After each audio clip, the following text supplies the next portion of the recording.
Hello and welcome to this week's edition of Steam Roundtable. My name's Rick, This is Auntie. and we're going to be talking about the latest and greatest of Steam games while I play unfitting Sanctum. We're going to try and do it under 15 minutes this time, too, so you don't have to download it as a podcast this time. Yeah. All right, let's get right into it. So this time we're doing it from the week of June 6th through June 13th, or I think it's 7th through 13th, so... the first game that got released this week was Agricultural Simulator 2013. Thank God. Yeah, we've been waiting. Yeah, God knows if this is even an update to the game or if it's like an actual new game. And I don't think anyone's ever going to find out because why would you buy this game? As a funny troll to send to your friends, I feel. Yeah. It's the only... I built one too many towers. Man, this includes 4 maps. Can you believe that? Whoa. That's the future of gaming right there. It's gone for $19.99. I don't think we need to say too much more about it because who fucking cares?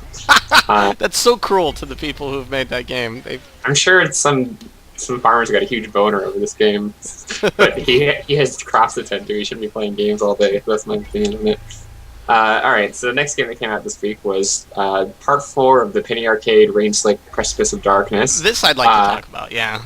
Yeah, my reaction to seeing this being released was, "There's 4 of these." I remember the first one, and that's it.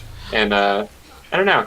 I was looking at the graphics and I was all, wow, these graphics are a huge step down from the first one. But then I saw that this was made by the people who made Cthulhu Saves the World and that one with the skeleton. Those 2 funny retro RPGs. So maybe they know what they're doing. I mean, I played the original 2, which were in the 3D graphics. And I thought that those games were actually, like, they held my interest a little bit more. Not because of the graphics or anything, but because you had, like, a player avatar, so you were kind of fucking around with the Penny Arcade dudes. Yeah, I remember that. And that kind of got rid of in the subsequent games. And I felt that was a huge detriment, because I liked that character, and it was nice to have this weird kind of alternate player character that was a fairly rad dude and used a shovel or a rake as the main weapon.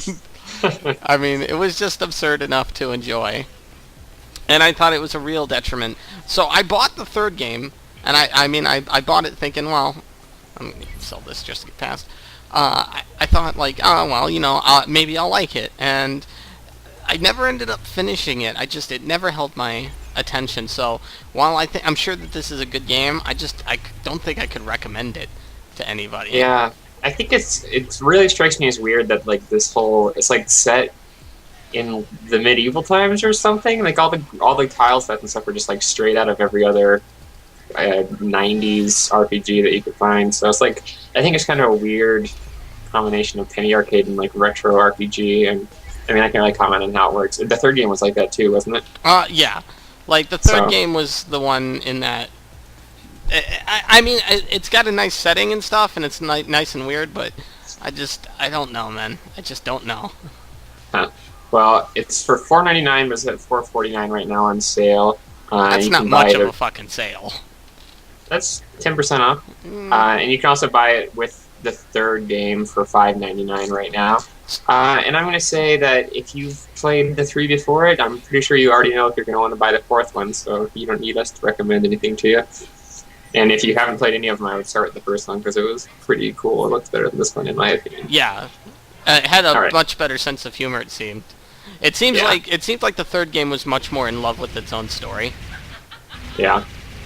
Well, I like those guys that made like Cthulhu Saves the World. Their sense of humor is funny. I just don't know if it's always kind of weird that it's combined with Penny Arcade's humor. Yeah. But anyways, let's move on.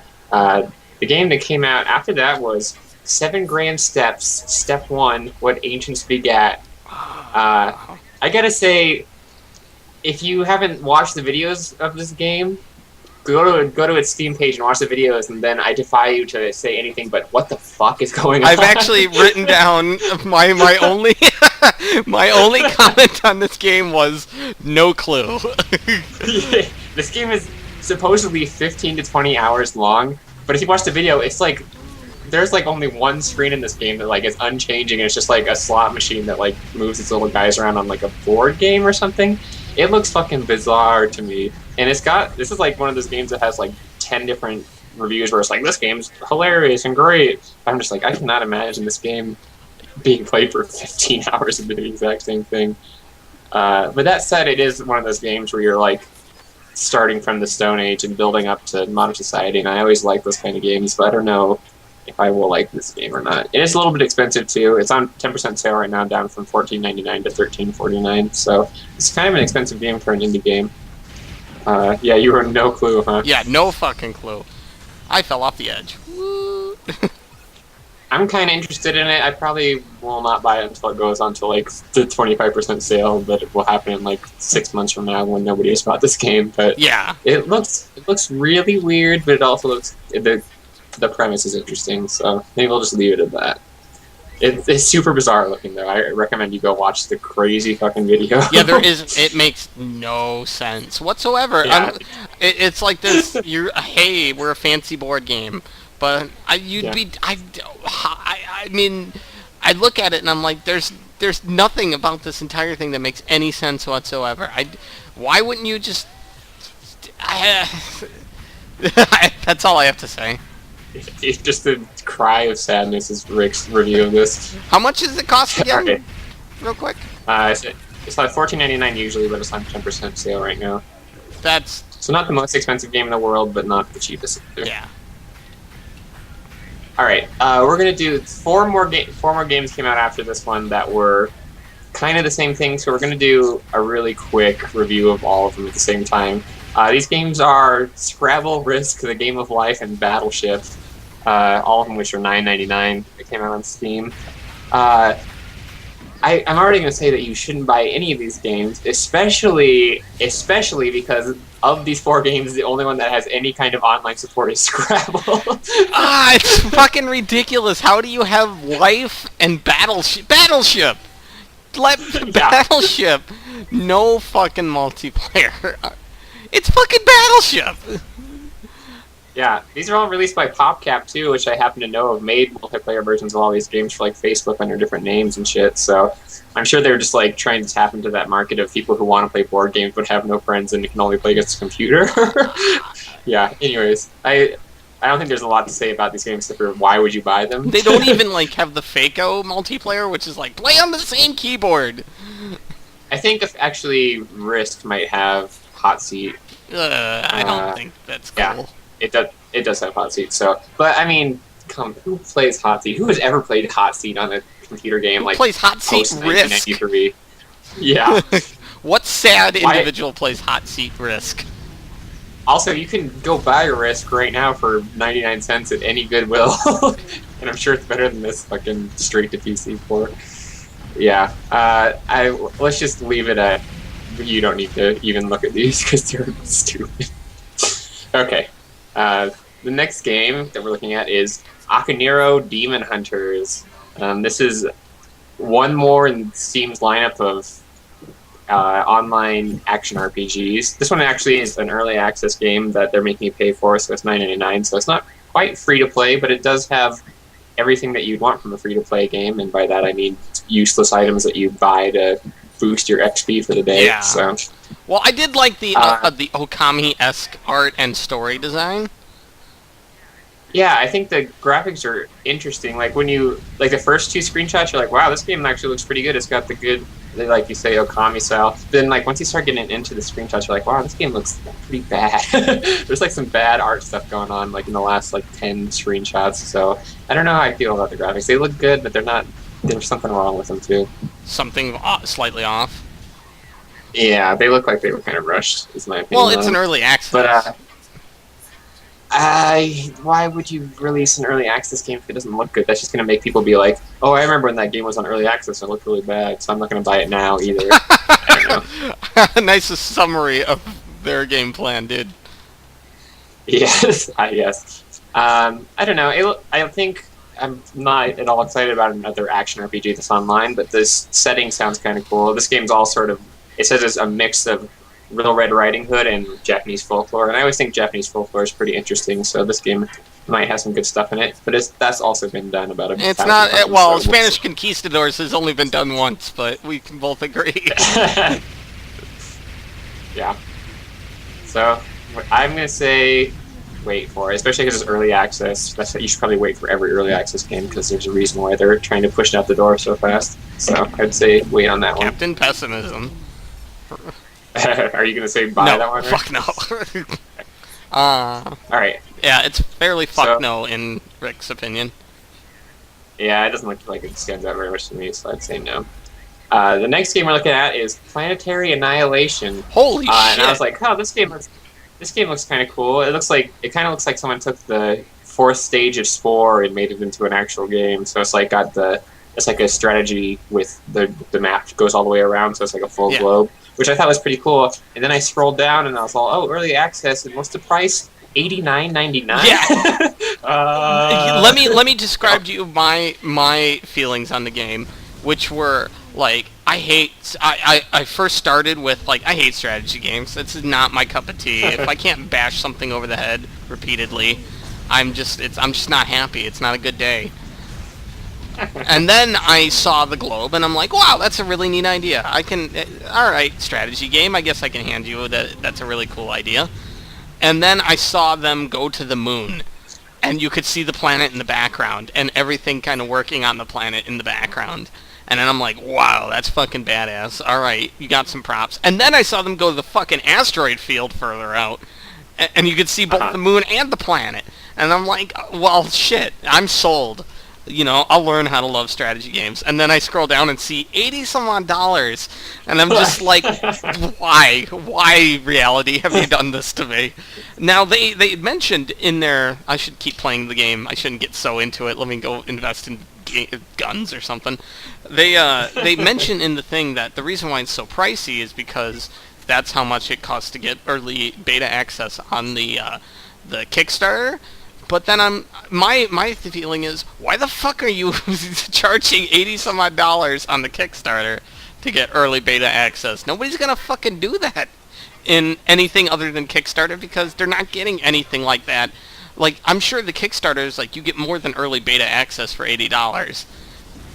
Yeah, you probably get a shirt too. And you don't get, even if it is just a shirt, it's like you don't get that on Steam. Fucking drop that price, dog. Are you fucking high? Yeah, the price is definitely ridiculous, and I'm going to agree with you that the technology they've got running this game is actually really cool. Apparently, you can just like have a whole solar system going at the same time.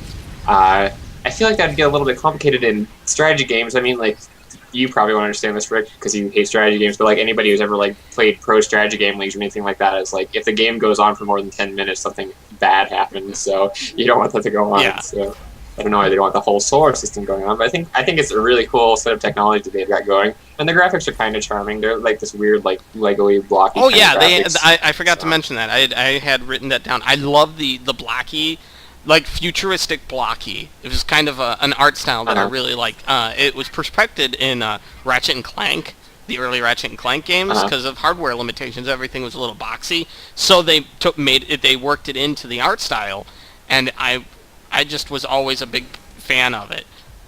And, no, it's... God, that's such an awful alternate fire for the rocket launcher. Rocket launcher. Stop being so bad. Isn't that the anti-air no, one? I have... My rocket launcher isn't... Well, the alternate fire is supposed to be anti-air, but it's awful, regardless. All right. Anyway. Cool. So, I'm going to give this one a pass for now, because I can't imagine myself paying $90 for any video game. But it looks really cool, so it's kind of a shame that they're charging so much. I don't want to pay $90 for a new console. Yeah. Alright, in the last game this week, there was only 10 games came out and about 1 billion DLCs, but we don't talk about those, is UnEpic. I don't really know how I feel about this. It sounds like it's kind of a 2D, kind of like Spelunky style, randomly generated dungeon type of game, and it's supposed to be kind of like a parody of a bunch of different games, but sometimes parodies are good. This game doesn't really strike me as looking very exciting. No, though. I mean, it's, again, early access, and I did like the somewhat 3D, like the kind of 3D feel to it, because it's primarily 2D, and then you have the kind of 3D that comes out. But, as you said, I mean, other than the interesting idea behind the story, I just wasn't super enthused. I mean, it just didn't strike me as anything super badass or cool or interesting. It just struck me as like, all right, well, you know, that's an okay thing to have as an idea, but what else? What else is going on there, man? Yeah, I'd say I'd say this for any semi-rogue like randomly generated dungeon type of game. I would say wait for a fan base to determine if it's good or bad, because there's about 1 billion of these games, and some of them are good and some of them are bad. So I would just wait and find out what the community thinks about it before I went investing in it. It's actually pretty cheap though, $7.99. So It's not. Yeah, you're not gonna really. It's not something you're gonna fucking hyper regret, like the $80 game we've already talked about. But I mean, if that game sucks, you really gotta rethink your spending habits. If you're fucking paying $80 for a fucking beta. Yeah. But all right, and that was this game's releases. So let's move on to the coming soons. Were there any coming soons that you noticed that were really interesting? I mean, I was gonna speak of the Penny Arcade, but then it came out. So yeah. I didn't really get a chance to do much research into the coming soons. But I was going to mention a different type of Steam roundtable kind of discussion, and that was a mod that I really liked and enjoyed for Skyrim. I've been actually using it's one of the most popular mods, so I'm sure everybody's played it, but I'm really loving the Skyrim Invested Magic mod. Where you don't have to constantly recast your certain spells, such as, light or zombie or, any of your mage armors. And playing through as mage recently, I had so much more fun than before I had that mod. And I just really can't say enough about it. I'd recommend, if you have Skyrim, definitely go get that mod. It makes being a mage so much more fun and less clunky. You can focus on what's important, not getting fucking beaten to death by a bunch of draugrs. So what have you seen coming soon? So there was 2 things I wanted to remark on paper. This is actually a game that they're porting over from the iOS. I played it for a little while when it came out on the iPhone, and it was pretty fun. It's a funny game where you're kind of like pretending to be playing D&D with your friends, but you're also like, it's kind of in the background, you can see stuff going on. So you're like sitting at the table, but also attacking. And I thought it was a really interesting idea. Of course, it was an iPhone game, so it was like super grindy and it wanted you to buy a lot of stuff. Mm-hmm. But it was still fun despite that, so I'm kind of excited to see. It looks like they've added a lot of stuff for the Steam edition, so I'm a little excited for it to come out. It's kind of expensive, for $9.99 for it, which a game that was 99 cents on the iPhone, so we'll see if they've added that much to it to make it worth the extra $8. But I'm interested to see where it comes through. It was fun when it was on iPhone. And the second thing that I wanted to notice is I'd just like to congratulate Magic 2014 on being the first game to have its DLC available for pre-order on Steam. Didn't even wait for first day DLC. They have negative day DLC. So what's the story behind that? I haven't heard about this.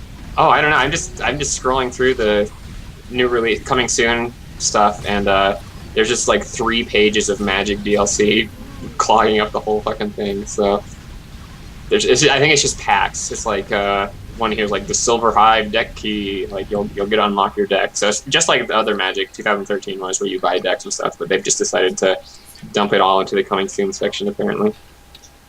Well, yeah, that's pretty fucking ridiculous. Yeah, they should first of all just have that available through like some in-game menu purchase kind of thing. Because who wants to look through 3 pages of DLC on Steam's new releases page? But other than that, I think it's pretty funny that they're just like immediately like, you can buy the base game for $9.99 and then buy all the decks for $1 each. Like, thanks, Magic 2014. You have no scruples in taking my money. Yes. Don't even hide it, even remotely. Give us everything you own. Sell your kidneys. Yeah.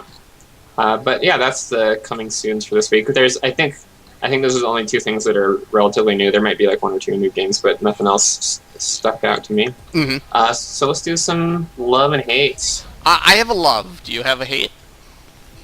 I could probably make one up. Because I couldn't really think of anything I hated this week. Because I was busy doing other stuff and entertaining family members to fucking enjoy any type of anything other than that. But what I love is I've I'm really happy with Kentucky Route Zero. Ah, I have not played the secondary chapter that just came out, but just thinking about it all day, it's something I'm going to do later, but just thinking back to all the fun I had with it before, it's such a wonderful piece of work, and you really can't say enough about the art style, the presentation, the story, it's, my frame rate, you can't say enough. yeah. I mentioned Kentucky Route Zero because I was gonna try and figure out a way to come over what he's saying is the second chapter of that game just came out, and it's kind of like all of Telltale games. It's episodic, so you bought the base game and you get the chapters over time. So yeah, that one just came out. Kentucky Route Zero is a great game, so I'm also excited to play the second chapter. I was gonna do it last night, but I was way too lazy. But yeah, it should be really good. That's a great game. So you can see the care that they put into that game in every little detail. What did you name your dog? I think I named him Blue. Excellent. Same here, as did Becky. I found that almost every single person went to Blue. This is a great dog name. Yeah. Yeah, I definitely supported that love. That game is just it's got such a good atmosphere to it. It's like you usually don't see that in any other game. So yeah, here's a bit of a challenge, a Steam challenge, if you will. Describe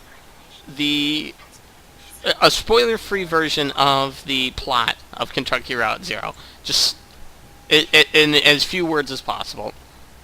I like the description they put on their own store page, which was they were talking about a modern day ghost story is kind of what it presents itself as, and it's just I'll just leave it as that. It's like a modern day ghost story, so it's pretty interesting. It certainly seems interesting, and I can't put into words really well because I'm playing this game, but it's games like Kentucky Route Zero that really drive home the point of why I like Steam so much. Because I couldn't imagine finding a game like that on any other service or out on the store. Because Steam makes these indie games and started the whole thing of making these indie games so easily accessed. I can't imagine Kentucky Route Zero, coming out on anything else but Steam, and getting a chance. Yeah, it's definitely one of those games that would get buried in the Xbox store or something like that you would never hear about because I don't know. Yeah, it's definitely got a PC gamer kind of feel to it where you can get away from the action and just have a game focused on story. Yeah, that does definitely feel like more of a PC game staple where you can focus more on story. Why do you think that is?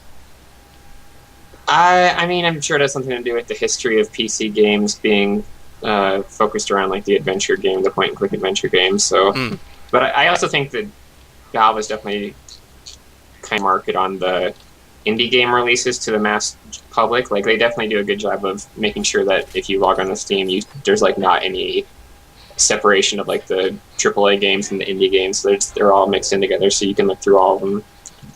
So I think that's probably what's got to do with it. A lot of when you log on to Xbox Live or something like that, it has the first page is a splash screen of games that they want you to buy, and then if you want to find something, you have to dig into it. But yeah, it's pretty cumbersome to find any game on Xbox Live.